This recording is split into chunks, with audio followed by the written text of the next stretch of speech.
Hey everyone, you are watching GetAssist.net and I'm back again with another useful video where I will explain about restricted accounts on Facebook Messenger. I will also talk about how you can find restricted messages on Facebook Messenger and how you can unrestrict accounts. So make sure you watch the video till the end and now let's get started.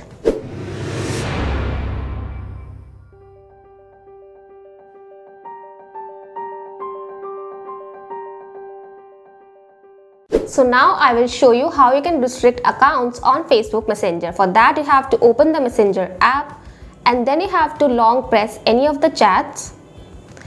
Then you will see the restrict option just above block options. You have to tap on that and you will see that the chat will get disappeared from this section when you refresh it. So now to find restricted messages on Facebook Messenger, you have to tap on the profile icon given at the top left corner and from here you have to scroll down.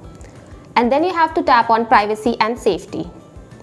Now here you will find the section that says who can reach you. Under that you will see the restricted accounts option, so press that and here you will see all the accounts that you have restricted. So you have to open any chat and if you want to unrestrict them you will get the option at the bottom. You simply have to tap on that and this will move back this chat to the inbox. So that's how you can restrict or unrestrict chats on Facebook Messenger. Now I will explain you what happens when you restrict someone on Facebook Messenger. You will not get any notification when that person will message you or contact you and your phone will not ring when they will call you. Also, you will not be able to message them or contact them unless you unrestrict them and your chats will not appear in the chats list. Also, if you are worried that Facebook will notify them that you have restricted their account, then that is not going to happen as Facebook will not send any notifications about restricted accounts. Also, the person will not be able to see when you are online or if you have read their message, and you also will not be able to see if that person is online or not.